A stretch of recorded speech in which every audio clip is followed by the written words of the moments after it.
Hello, once again, welcome to Raising Broilers in Small Spaces. If this is your very first time, you're most welcome. Please like, subscribe, comment, and get ready to also enjoy this experience. And for the others who are part of this family, thank you very much for your support. So now let's embark on this video. So this video is about things you should note if and when you decide to raise broilers in small spaces. As you can see, these are well spaced and everything. I'm going to be sharing some of the challenges. Number one that I had as I was doing this, as I do these things. Number one, never underestimate the size of broilers. You can see them, they look very tiny, they look very beautiful, but they grow very fast. Broilers have a very, very fast growth spout.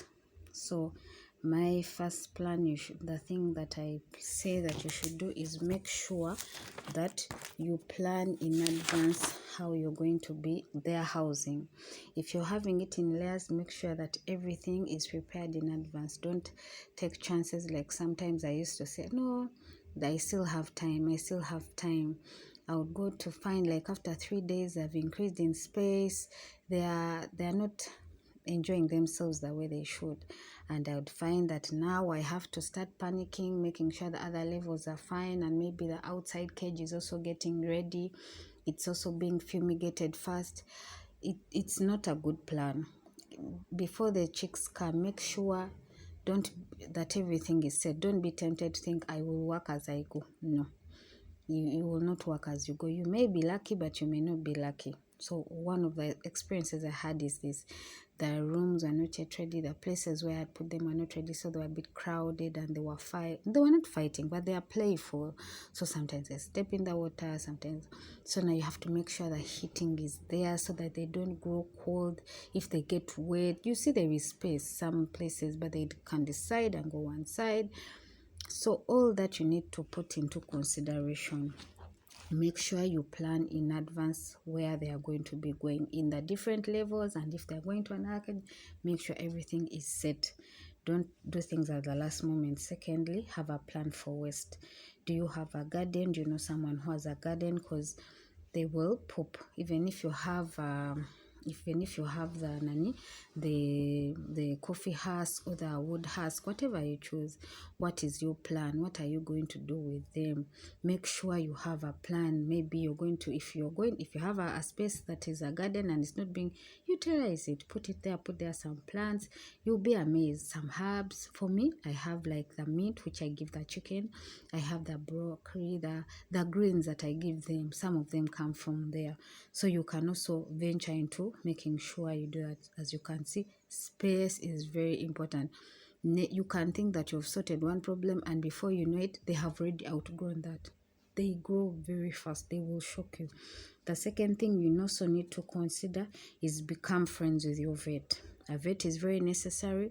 You're going to always have to do vaccines every week. So it's very important that if you're friendly with them and you're not giving your vet hard times, they will even advise you on things you can do, so that how better ways you can treat your birds naturally without having to give them the other medications. I'm not saying that medications don't work, but sometimes remember, this is people's food, and you're trying to make sure that you're not pumping people food with drugs at the same time. You wouldn't want that as well. So like, you find every time you're giving them drugs for their stomachs, no. Try, you can give them meat, you give them mujaja. There are different things that can work for them. You can see here they are very well spaced. The other next thing that you need to do, the fourth thing you need to consider is the smell. Okay, but that is also part of the smell, the aeration. Number 4 is the aeration. How is it when you are coming close there? Put your eye, but be careful with your eyes, because they can jump, anything can happen. If the smell is too strong for you, know that the birds that are sleeping there are having a very difficult time. Therefore, make sure you change the bedding as regular, but this will depend on the number of birds.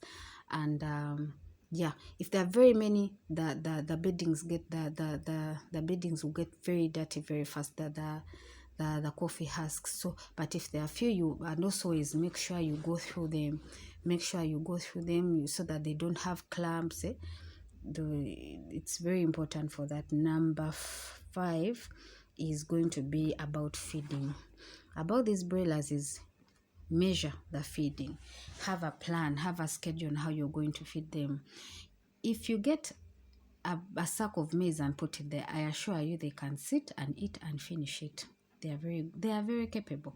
So have a plan. Know that you're going to feed them this amount in the morning, in the afternoon. This is your schedule.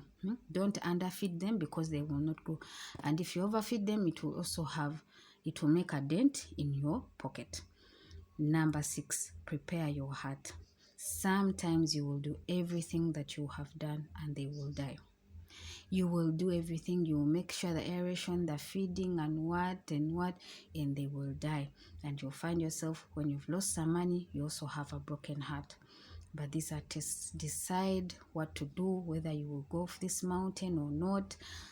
And nothing is a loss in life. If you decide to go out of it, it's okay. You may need this in future. Tomorrow you may come back and you find yourself with more space, or you find yourself in a better position to take care of them.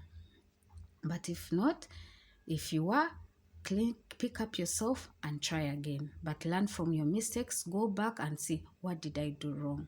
So this was my video of things what you should and should not do when you have probably shelves and you have limited space. Thank you once again for listening to this video. Thank you for the support, and God bless you. Bye bye. Bye.